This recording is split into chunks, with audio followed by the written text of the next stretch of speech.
How's it going, guys? It's your boy Night Owl. We're gonna go over a Bellular Warcraft video today. As you guys might have surmised by some of the content on my channel, I am a huge World of Warcraft fan and a current active player. This video touches a topic that I have literally been squawking about for years now in public circles. Let's see what Bell has to say. Sponsored by Squarespace. Remember the good old days where the Alliance was all about getting together with the bros to reclaim Jerusalem on behalf of the Pope? Shave it off. Wrong video game, but more seriously, what happened to how the Alliance felt? What happened to grabbing your sword and killing the Horde? And what happened to my haircut? I had a transplant. This bit's the donor site. It'll be back to normal soon. And going back to the video, what happened to honor, nobility, and the ferocity of the Alliance lion? You know, these days we no longer stand as one, but as many, and that's led me to the core question of today's video.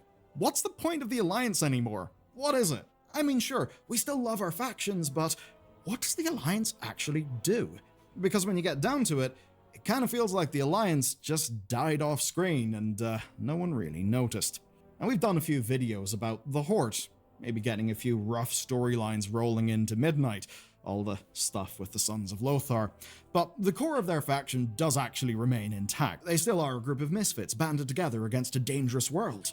The Alliance stands for being the good guys. They don't seem to have a purpose or a mission. No real reason for the unity that they're supposed to represent in the modern Warcraft setting. And what brought that into stark contrast was actually Blizzard's new novel. It's called Blood Ties, and in it, we discover that Anduin Wryn's back. Yeah, he returned to Stormwind, but he's not quite ready to be king, and that's left Stormwind once again tossing a crown between Turalyon and Gen. And with that, leadership of the Alliance is hanging up in the air. I've also got a bit of a challenge for you. Give me 30 minutes, and with today's sponsor, you'll finally have the website that you've been meaning to build. So Squarespace is an easy-to-use site builder and award-winning templates, but they have developed so much as a platform lately. Design Intelligence is their mix of tools that help you access their 20 years of design experience easily. It starts with Blueprint AI, and that starts with a few questions. Once you answer. But yeah, that's been something that's been really annoying me about the World of Warcraft for some time is not only has the faction adversity kind of just grown smaller and smaller, it's been they've been driving a point home to just simply kind of make it really soft, make it every man for themselves. Like, look at the state of the Horde, for instance, at the moment. In retail, the Horde is fractured into a bunch of councils, and then there's a council of councils that counsels the council until they can find counsel on whatever the fuck they're talking about.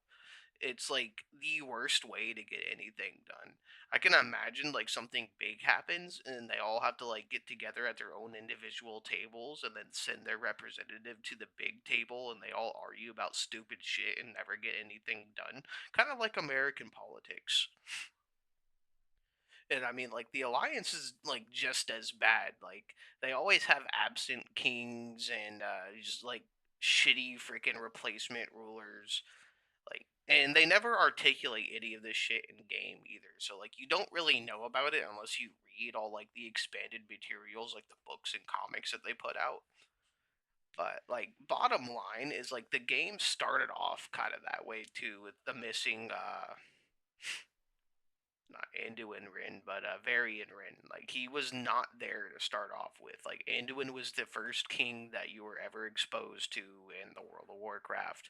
He's just a little boy. His dad's missing. He's being guided by a bunch of Stormwind nobles.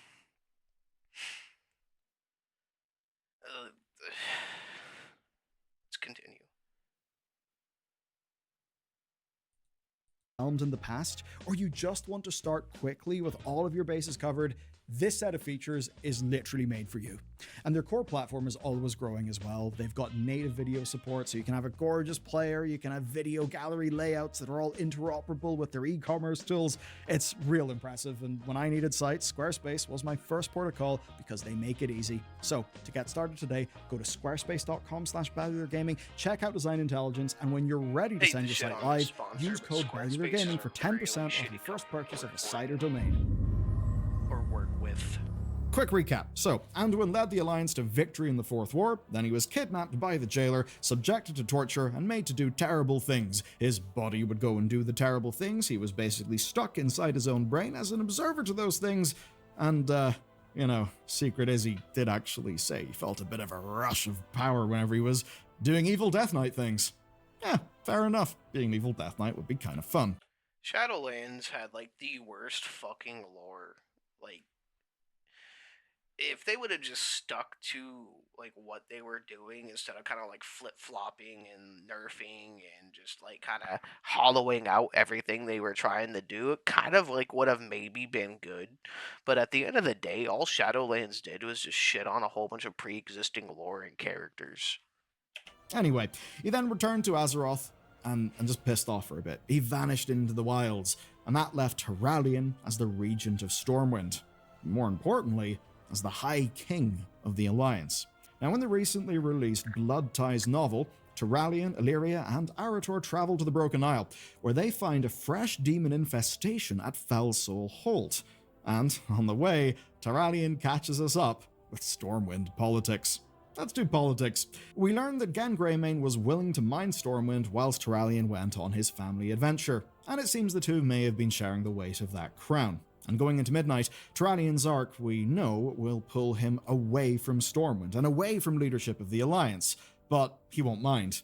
He didn't actually like the position, he found it stressful, he rubbed people the wrong way, including Matthias Shaw and Gen Greymane, if, of course, we remember their initial reaction to his promotion. They were not best pleased. So, that's one thing established. Gan is currently holding down the fort. But then Turalyon casually drops that Anduin is in fact back, but he's not taken up his official title. Turalyon respects Anduin taking some time to heal, but of course with his attention now firmly on the Sunwell, Anduin may actually have to, step up and do the whole king thing. The whole thing's fucking goofy, man. Like, I could understand, like, Varian being missing, because, like, in the plot, he was literally, like, kidnapped and thrown in, like, a gladiatorial arena, and, like, some magic shit happened, and he was split into two people. And there was a point in time where they did have him back, but he was, like, this weird, like, cucked out version of him that didn't really do anything like the real one would have. And at the end of the day, it was like kind of more of a puppet for the Black Dragon Onyxia to manipulate the entirety of like the Stormwind House of Nobles with.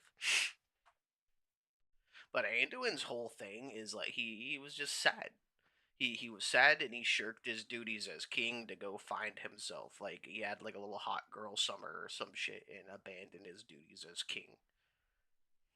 Or actually make the call to just leave Gen as the guy holding the whole kingdom together. But not just the Kingdom of Stormwind, because I guess Gen's also High King of the Alliance. Well, Turalyon is, but if he's off on a family adventure, who is Gen, I guess? It's a bit weird, and there's a couple of things to unpack here. First, Anduin not taking back his title isn't abdication. It's simply him waiting, and if he is going to take the crown, then that will be something we'll see in-game, not a casual conversation in a book. So I don't actually mark that bit as a bad thing. This is basically just the first reference to his return, so it's probably setting up him picking up the crown again. But second, and perhaps more importantly, Stormwind didn't have a king nearly as long as it actually had a king. That's not what's killing the Alliance, though. It's not just about Stormwind. And maybe if you're an Alliance player whose main doesn't reside in Stormwind, you may be thinking, what about the rest of us? And that brings me to the real issue. It's the position above King of Stormwind, the position of the High King of the Alliance, that is the real one that matters. It's a role meant to be like the Horde's war chief, but forged by Stormwind's greatest king, Varian Rin. And man, things sure do feel different now that he's been dead for as long as he's been dead. parties just need to go back to secular rule. Like that's all it really needs to be. Like they need to have one high king and one chieftain, and they should kind of be cordial where they need to be cordial. Because I could understand not wanting like super prolonged conflicts, but at the end of the day, all of these factions and like the races that make up the factions have genuine like hatred and animosity toward each other. Like, not only did the orcs invade the human lands and start just raping and pillaging and killing their way through everything, but I mean, the orcs also did that to the Draenei. The Draenei are just alien space goat dudes that were running away from like a bigger threat, and like the elves have beef with the orcs. Just the undead shouldn't really be wanted in any society because of just what they are. Blood elves, I mean, they ain't really do much wrong. Like, to be totally honest, they were wronged by everybody else more than did anything wrong. So like what they did was kind of justified, but at the end of the day, like it was also a splitter faction of people that did that too, and the rest of them were kind of blamed for it. Uh, Other than that, I mean, like the Tauren were literally just like they were chilling. They allied with the Horde like out of honor. They never really had much like issue, at least from what I can remember. But the case in point is that a lot of these like factions and the races that make them up just don't get along. Like they have reasons to despise each other. To get us to this whole hiking place, you first need to know the spark notes of Varian. So, Varian was kidnapped by Katrina Prester, better known as Onyxia, in the year 25 ADP. When that happened, the kingdom was left to Bolvar. Yes, Mr. Crispy from the Shadowlands. Now, Varian then returned a year later, but he returned as the gladiator Logosh, and he reclaimed his crown. There's a whole story there that we don't need to recap now. It's pretty weird. There's actually two Varians. But anyway, just in time for Wrath of the Lich King, all that is resolved. Varian is back. For us players at the time, it was huge. Stormwind finally had a king, and a bitchin' new harbour. It was all exciting, and it's also just about when the first major faction war of World of Warcraft kicked off. And that's with the Battle of Undercity. It was pretty damn cool. Though not the point of this video. Cut to year 30, and we're going to Pandaria. But in the years between, Varian has actually forged the Alliance into something new. He's forged them into a unified army, and he's created a new position, High King. And this High King would be the commander of all Alliance forces. Of course, 2 years later, the Legion returns, and as High King, Varian leads the Alliance until he takes Felguard spears to the chest and gets disenchanted, upon which time Anduin becomes High King of the Alliance. And you know how the rest happens. He grinds out a victory in the Fourth War, and then he gets kidnapped by the jailer. At which point, we're back to Stormwind having a regent, not an actual king. That is the case in Stormwind as of the year 35 ADP. Dragonflight's time skip, though, took us to the year 40, and the War Within is set in the year 42. That means that, well, they had 9 years with a king, and 8 years without a king. But that's not what matters most to this arc. What matters is that Varian Wrynn forged the position of High King. And it made sense for him. He had the exact qualities to make it work. Fierce, loyal, an incredible leader, an incredible warrior. Anduin had huge shoes to fill, not just as King of Stormwind, but as the ultimate authority of the Alliance. Every victory, every defeat, every death was on his shoulders. That was a core narrative in Battle for Azeroth. And then the title passed to Turalyon, who people were suspicious of, and now are suspicious of again. But Turalyon wasn't the old owl fella hanging out in Stormwind. There was also Gen Greymane, who really is quite an old dude. I mean, he was already an old dude during the Second War, which was nearly 4 decades ago. So I guess being a furry's really, really good for your lifespan. Is he the High King? Is there a High King? Would Gen have the authority to call the Vindicators, the Sentinels, the Griffin Riders, and the Steam Tanks on some offensive? No, probably not. I personally believe just by like sovereignty alone, Gen Greymane should become like the High King of the Alliance. Like, hear me out. Like he was already king of like a human kingdom in the north called Gilneas. Gilneas was a faction that originally founded the Alliance back in Warcraft 3, I think it was. Now, essentially, they did bitch out and leave everybody else to die, but at the same point, like, they still have, like, whatever divine blood ties, like, whatever rights make a king, they still have, like, Gin Greymane still has the most, like, claim to that title, because he is, like, one of the only living, like, royal bloodlines left. Certainly doesn't seem that way. I mean, the Alliance barely scrounged together a small expeditionary force to Khazalgar because they were too busy running policing actions in the Arathi Highlands. So it seems that without a High King, and without a proper King in Stormwind as well, the Alliance really is scattered and a bit meaningless. And going forward, it's not exactly looking great. The Alliance truly is a shambles. Let's do a health check in the Modern Alliance, starting with the Night Elves. Because for a good chunk of the Fourth War, the Night Elves basically weren't in the Alliance. I mean, they were politically, but under the advice of Matthias Shaw and backed by Anduin, Tyrande garrisoned her Sentinel army in Feralus. But you see, they did that based on bogus information that was planted by Horde spies, and all of this fake news led to the surprise special operation up to Ashenvale that eventually led to the burning of Teldrassil. At that point, Tyrande basically noped out of the Alliance. She became the Night Warrior, and basically she dedicated everything to just killing Sylvanas. But the thing to understand is just how many Night Elves died in the Fourth. Yeah, the whole momentum and plot line was fucking abandoned too. Like, it was really sad to see because I thought it was like peak Night Elf storytelling. I thought it was good as fuck. Like, despite like the whole genocide and burning of Teldrassil, like the whole revenge arc between Tyrande and Sylvanas was peak, and I wish like it saw at least one of them die because it was so freaking good in my opinion. War and the likes of Teldrassil. They were beaten back, and when they re-emerged into the story, not that long after Shadowlands, they veered their whole story into renewing their connection to the World Trees through Emirdrassil. And when that was done, Tyrande and Malfurion decided to retire, wrapping up the modern Night Elf story. There we go, it's done. It's not really done. Where it leaves them is vaguely this. Chandra showed up to a meeting after Dalaran was destroyed, promising sentinels who wound up under Turalian's command on Khazalgar.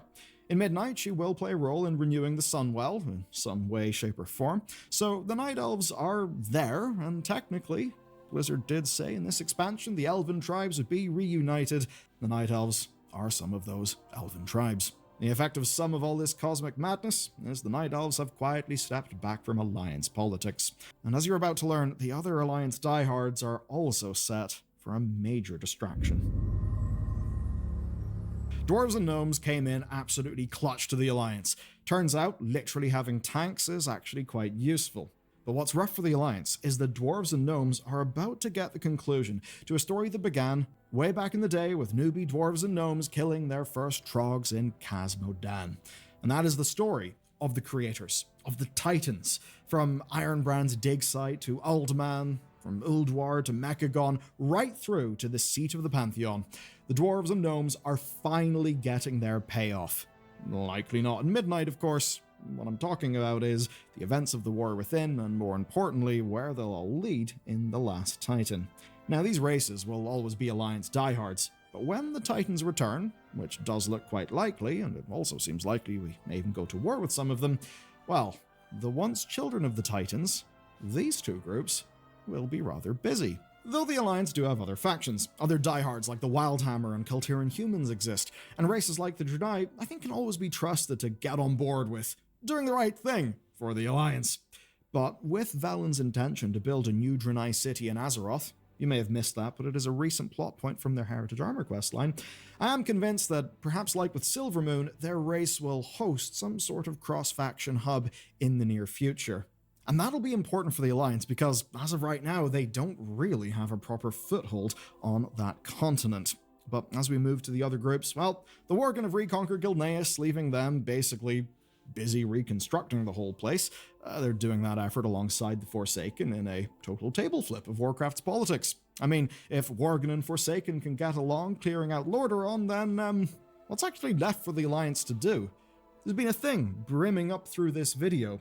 The Alliance has become less useful, right? They seem like they've had less of a place.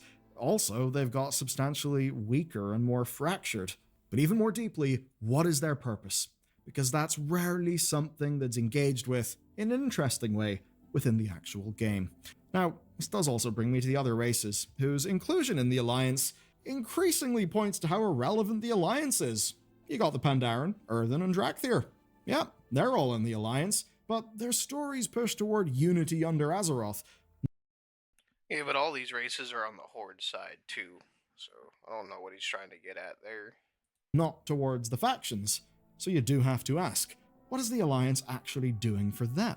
And, well, are they only in the Alliance because that's how World of Warcraft is set up? You can see that the narrative of the Alliance is really beginning to strain. Now, there are other races too. There are the Jinyu, there are some recently converted Eridar, but the biggest concern right now are obviously the Void and High Elves, who, in all likelihood, will, well, settle in post-Midnight Quel'Thalas and largely squash their beef. At least that's what we all imagine. That will end their isolation, and it will place them, once Alliance forces, in the heart. The thing too that he might not mention is that the story is also going toward like a really big unification of all the elven races. So like night elves, blood elves, void elves, high elves, anything that's an elf, they're all gonna get together again in like one big community.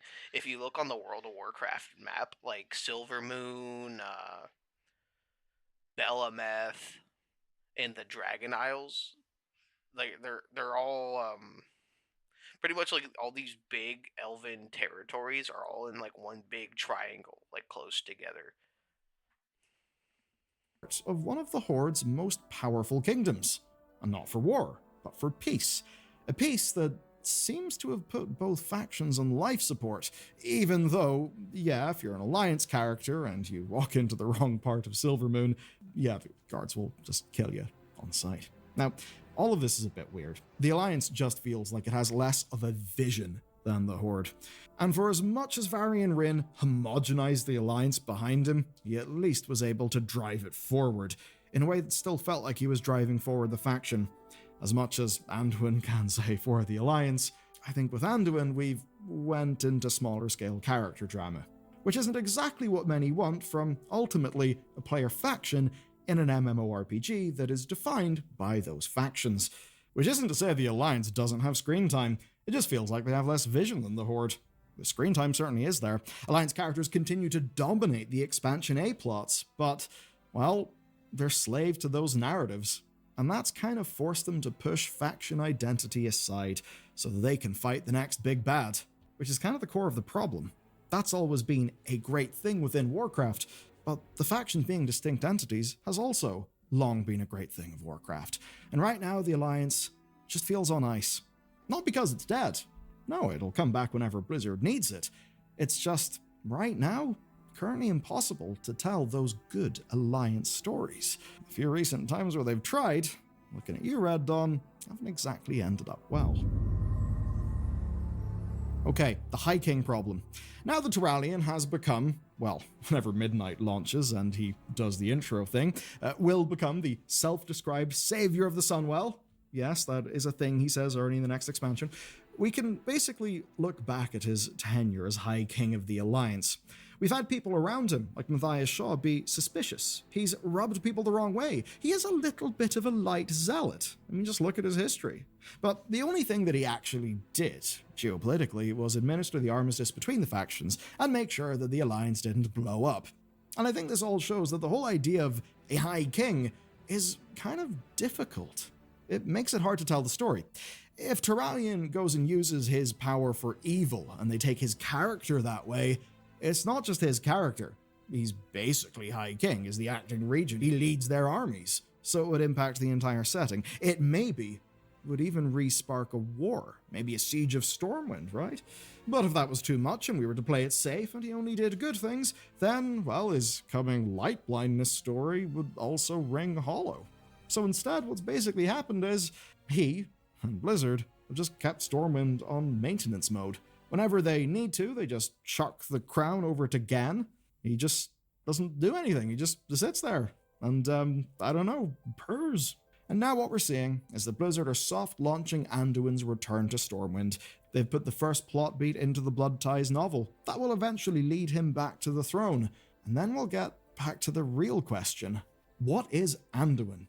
Is he a character larger than life and setting defining in a way where he feels separate to us and larger, greater, like a high king, just like Varian did? Or is he our friend, where we spend a lot of our time thinking about his personal emotional growth? It's hard to do that for a high king for a faction that's struggling with its identity, struggling with direction, and keeps on being sacrificed for the character-to-character soap opera that Blizzard does quite like to do. It's all a bit weird. These are questions that are a bit too big for the World Soul saga, where, first we've got to face off against the cosmic manifestation of the all-consuming void, then we'll meet and probably fight the light, and then the Titans will come back, and we'll probably fight them too.